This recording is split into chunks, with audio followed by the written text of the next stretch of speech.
how is passive real estate income taxed? In this video, you will learn exactly why some people are just fascinated with real estate because of the advantages it has when it comes to your income and what have you out there. It is one of the simplest ways to increase family wealth that there is out there. Actually, as you've heard before in some of my other videos, and I'm sure other ones out there online, real estate is the number one vehicle to providing financial independence for Americans or individuals around the world, bar none. I mean, there's not even anything close to it. It goes real estate, then it drops way down there, and I do believe it goes franchises or something to that effect. I mean, the margin is ginormous, just to let you know. So in this video, I'm gonna show you exactly what that means. What does passive income exactly mean? So you'll sit there and go, oh my gosh, I've gotta do this. I gotta make this happen. In fact, I'll show you, stick around to the end. I got a little present for you. Stick around to the end. I'll show you exactly how to get started immediately within the next 30 days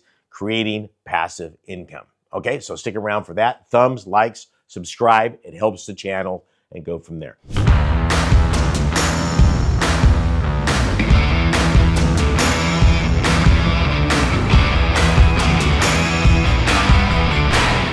Now, here you go. What is passive income? You know, how is it taxed? We'll start with that. Passive income is taxed because it says you are not actively on a day-to-day participating in the real estate. So therefore, we're going to tax you at a different rate on that. You can also write off anything in the property that you've got inside there. What qualifies? You're not doing a day-to-day involvement in the property. It classifies as passive income. You really have to meet a lot of rules in order to make this a business. So I'm not even going to talk about that right here.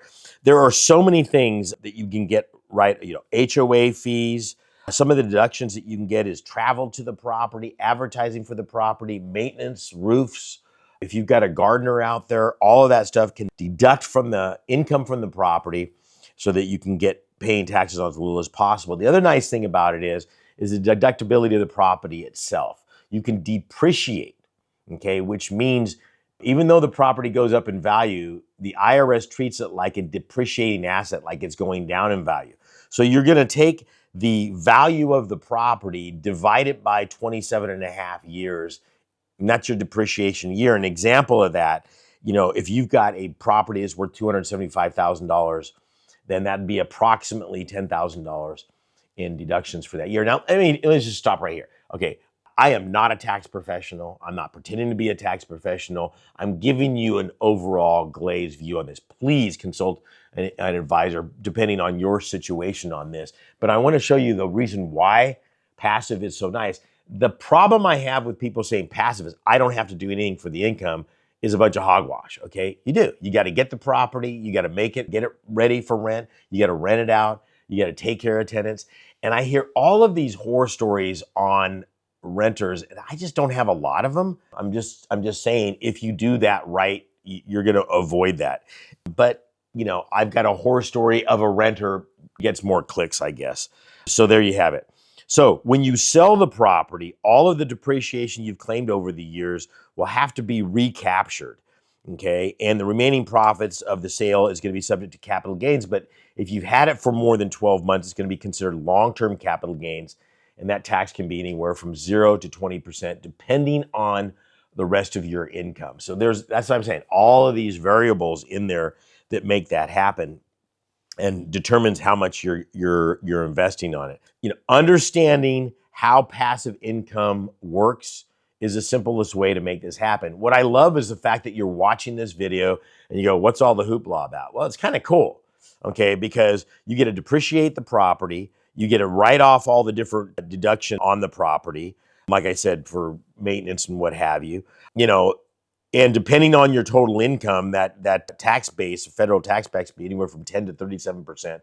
Again, depending on more money you make, the higher it is. That's the way the IRS works. So you're really reducing how much you're taxed on that because, and I want you to understand why they do this with passive income, because you're creating things. You're providing a piece of property for people. You know, you're maintaining it. You're hiring people to fix the property. You're conducting business, and that's why passive income is such a great thing, and a lot of people like to do this. Now, when you're doing passive income, you've got to look at it and say, okay, when you're calculating the value of a piece of property and what your return on investment, as people like to say, your ROI, that should be factored in there. Here's what I'm going to caution you. If you have to factor that in there just to make the deal look better, you probably shouldn't be doing the deal.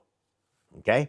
And sticking to those rules will save you a lot of money. So if I'm looking at a deal and the deal is so skinny that I've got to depend on passive income write-offs and depreciation in order to make this deal look right, I'm just don't do that.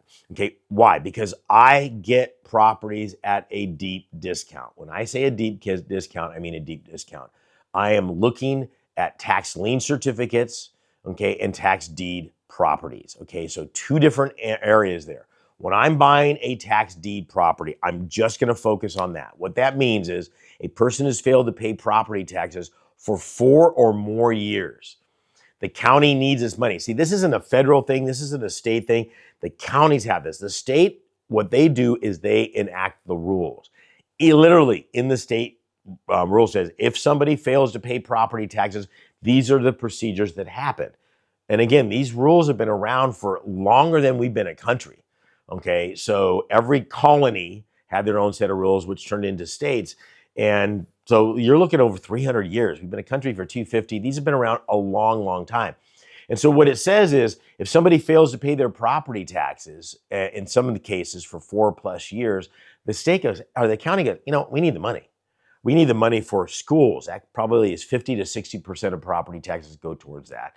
Then you've got police department, fire department, roads, bridges, parks and recs, hospitals, all of these, just a plethora of services that we get and we're used to. And so they said, we need this money. Everybody else has been paying. I mean, imagine if there weren't any penalties for not paying your property taxes. I'd be like, well, I'll pay it when I sell the house, I guess. And that's what when you go to countries that don't have very clear, defined rules on property taxes, that's exactly what you're going to see, is nobody pays the property taxes until the property's sold. And if they don't sell the property, they don't have any property taxes. I've been in those countries. I've done business in those countries.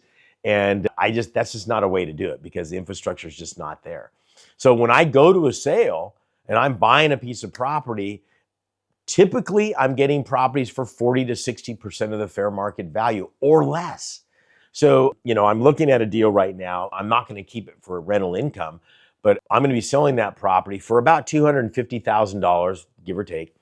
And I've got about $110,000 into that deal.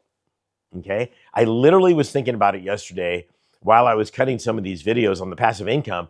If somebody doesn't buy the property, I'm like, man, I can rent this property out for $2,500 a month. Okay. I mean, the ROI on this thing is nuts. I mean, it's over 20%, even with a 10% vacancy factory, which is typical of that particular area. Not a bad way to go. Also, that particular area has an appreciation of over 8% a year.